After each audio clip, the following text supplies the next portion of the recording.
और देखिए तैयारियां यहाँ पर पूरी है, लेकिन इस बार अमरावती के लोगों के सामने दो चुनौती बनने वाली है। पहले तो मौसम खराब था, तापमान बहुत ज्यादा था, गर्मी बहुत ज्यादा थी, लेकिन आज मौसम खराब हो गया, आज बारिश हो रही है, लिहाजा बारिश लोगों के लिए चुनौती बनने वाली है। जो लोग वोटिंग के लिए सुबह सुबह कोशिश कर रहे होंगे, बाहर बारिश हो रही है, लिहाजा हमें भी शेड में आना पड़ा है। और आज दिन भर कुछ ऐसा ही आकलन है मौसम विभाग का, जब अमरावती में रुक रुक के बारिश होती रहेगी, यानी कि लोगों के सामने आज दोहरी चुनौती होगी। दूसरी बड़ी बात यहाँ पर यह कि देखिए मेरी मौजूदगी नवनीत राणा के घर के बाहर ही है, और कुछ देर के बाद नवनीत राणा यहाँ से निकलने वाली है, मंदिर दर्शन करने वाली है, इसके बाद वोट कास्ट करने के लिए जाएंगी, इसके बाद पूरी लोकसभा सीट के अंतर्गत आने वाले इलाकों में जाएंगी लोगों से बात करने के लिए और लोगों से अपील करने के लिए कि लोग ज्यादा से ज्यादा घर से बाहर निकले और अपने मताधिकार का प्रयोग करें।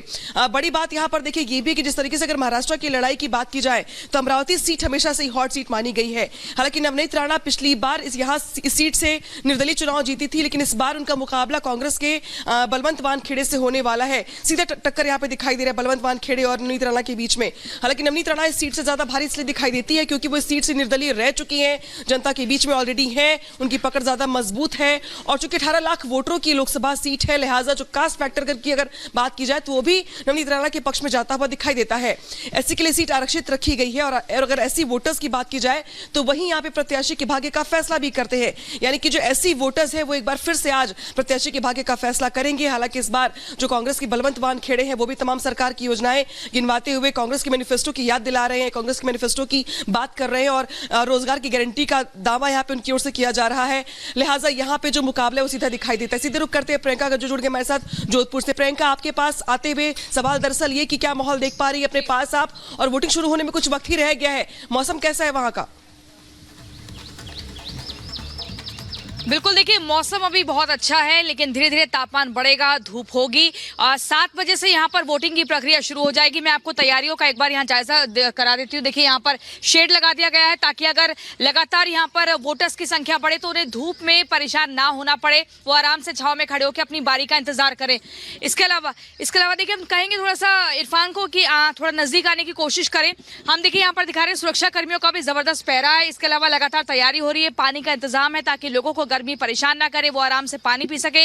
रैंप तैयार है, इसके अलावा व्हीलचेयर्स की यहाँ पर सुविधा है ताकि अगर कोई भी दिव्यांग व्यक्ति आए तो वो भी मतदान करने के लिए सही तरीके से पहुंच सके। तो 7 बजे का समय है, 7:30 बजे जोधपुर से बीजेपी के प्रत्याशी गजेंद्र सिंह शेखावत यहाँ पर मतदान करने के लिए पहुंचेंगे। आपको बता दी जो टक्कर है सीधे राजपूत वर्सेस राजपूत है, क्योंकि कांग्रेस का भी राजपूत प्रत्याशी है। इसके अलावा यहाँ पर जो है देखिए अगर ब्लू सिटी और सन सिटी की हम बात करें तो गर्मी बहुत ज्यादा होती है। पिछली बार फर्स्ट फेज में जयपुर में जब चुनाव हो रहे थे तो वोट परसेंटेज 5% लगभग कम था, लेकिन इस बार अपील की गई है और चुनाव आयोग के पास जा रहे सीधे मध्य प्रदेश का रुख कर लेते सत्यविजय के पास। सत्यविजय, 7 बजने में कुछ ही वक्त बचा हुआ है, यानी कि वोटिंग शुरू हो जाएगी कुछ देर में। अपने आसपास कैसा माहौल देख रहे हैं आप? और चूंकि टेम्परेचर एक बड़ा मुद्दा इस बार वोटिंग को लेकर बना हुआ है, क्या लगता है मध्य प्रदेश के आंकड़ों को देखते हुए इस बार की जो वोटिंग है वो पिछली बार के मुकाबले कुछ बेहतर हो पाएगी? सत्यविजय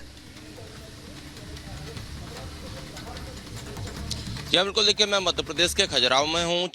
6 सीटों पर आज वोटिंग होना है। खजुराहो में भी अगर टेम्परेचर की बात करें तो 43 तक जा सकता है, मतलब एक बड़ा मतदाता घर से निकले, ये बड़ी एक चुनौती भी है। हालांकि देखिए इक्का दुक्का जो वोटर है वो सब काम छोड़कर यहाँ पर पहुँच भी चुके हैं। एक महिला है, हम उनसे बात भी करेंगे कि उनका क्या कहना है। आप देखिए 7 नहीं बजे और उससे पहले आप आ गए। जागरूक वोटर इसी को कहते हैं। हाँ, सबको छोड़कर पहले वोट डालना जरूरी होता है। अच्छा, इसलिए हम लोग आ गए हैं। और मोहल्ले के बाकी लोगों को भी प्रेरित करेंगे कि सब काम छोड़े पहले वोट डालें? हम तो जाकर बोलेंगे कि पहले वोट डाल कर आओ। सब लोग वोट डालना ज्यादा जरूरी होता है। और भी कुछ लोग यहाँ पर हैं, आना स्टार्ट हुए हैं। हालांकि टेम्परेचर एक बड़ा मुद्दा, आपने बिल्कुल ठीक कहा। इसीलिए जिस बूथ पर मैं हूँ ये आदर्श बूथ है और यहाँ पर शेड और बाकी सब चीजों की व्यवस्थाएं यहाँ पर की गई है, जिससे कि जो मतदाता है जो वोट डालने हैं उन्हें दिक्कत ना हो। सहयोगी तैयारियां वहां पर दिखा रहे हैं और वोटिंग की प्रक्रिया बस कुछ ही देर में होने वाली है। और आज दूसरे चरण के लिए 13 राज्यों की 88 सीटों पर मतदान जारी है। पोलिंग बूथ की सिक्योरिटी और गर्मी को लेकर चुनाव आयोग ने क्या तैयारी की है, इसके बारे में बताया मुख्य चुनाव आयुक्त राजीव कुमार ने। सुनिए। सारी सुविधाएं गर्मी के हिसाब से देखते हुए वोटर्स को मिलेंगी, जिसमें पीने का पानी भी है, शौचालय भी है, शामियाना भी है, पंखा भी है। बस जरूरत है कि वोटर्स को अधिक से अधिक संख्या में मतदान करना। सुरक्षा की समस्या कहीं आपको देखने को ही नहीं मिलेगी। इतनी तैयारियां हमने की हैं। मतलब बहुत दिन से तैयारियां की हुई हैं, सारे डिस्ट्रिक्ट मजिस्ट्रेट, सारे एसपी, सारी हमारी teams, paramilitary forces, state police, सब इस बारे में सजग हैं और वोटर्स भी अपने आप में सजग हैं। तो कहीं से कोई भी अभी तक हिंसा की तो बात है ही नहीं। फिर भी तो एक और बड़ी खबर का रुख कर लेते हैं। तो दूसरे चरण के लिए आज मतदान होना है और तीसरे चरण के लिए चुनावी प्रचार भी लगातार जारी है। प्रधानमंत्री नरेंद्र मोदी तूफानी चुनाव प्रचार करने वाले हैं। मालदा, अररिया, मुंगेर, बरेली में रैलियां होंगी। बिहार, पश्चिम बंगाल और उत्तर प्रदेश में रैलियां आज प्रधानमंत्री नरेंद्र मोदी की होने वाली है।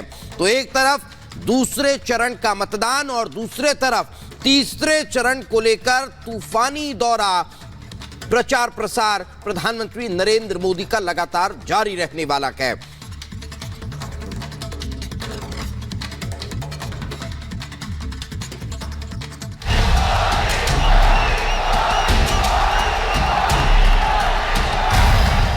कांग्रेस की लूट जिंदगी के साथ भी और जिंदगी के बाद भी।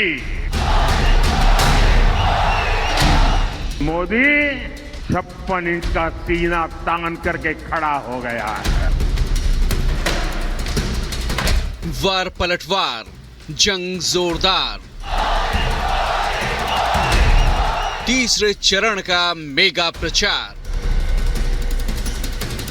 मोदी का वार, मुद्दों की धार। कांग्रेस बेचैन, मची खलबली।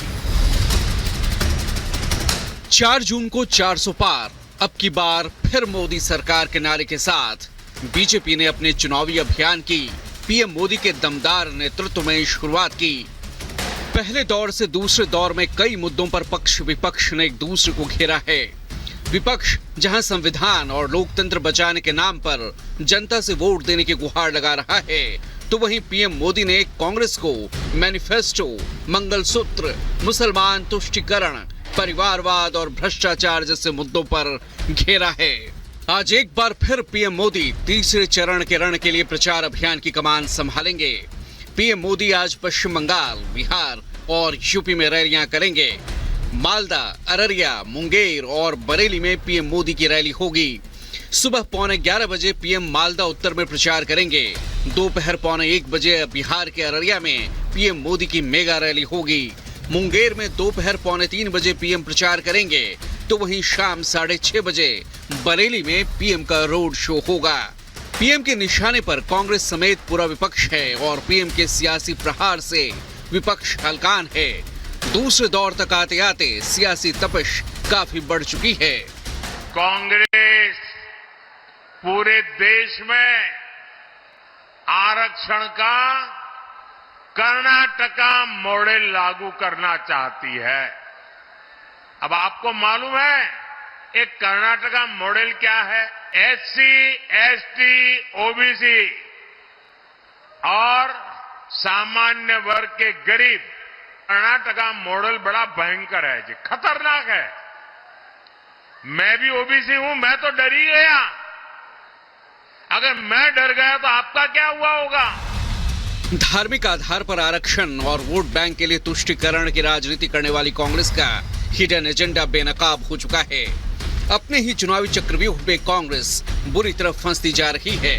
ये कह रहे हैं कि कांग्रेस हर देशवासी की संपत्ति की एक्सरे जांच करवाएगी।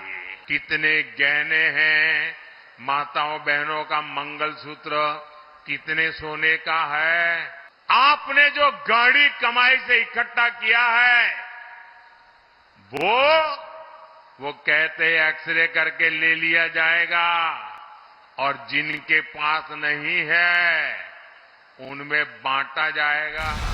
पीएम मोदी के अलावा गृह मंत्री अमित शाह और बीजेपी अध्यक्ष जेपी नड्डा भी आज तीसरे चरण के लिए प्रचार करेंगे। मध्य प्रदेश और छत्तीसगढ़ में आज शाह की चुनावी हुंकार होगी।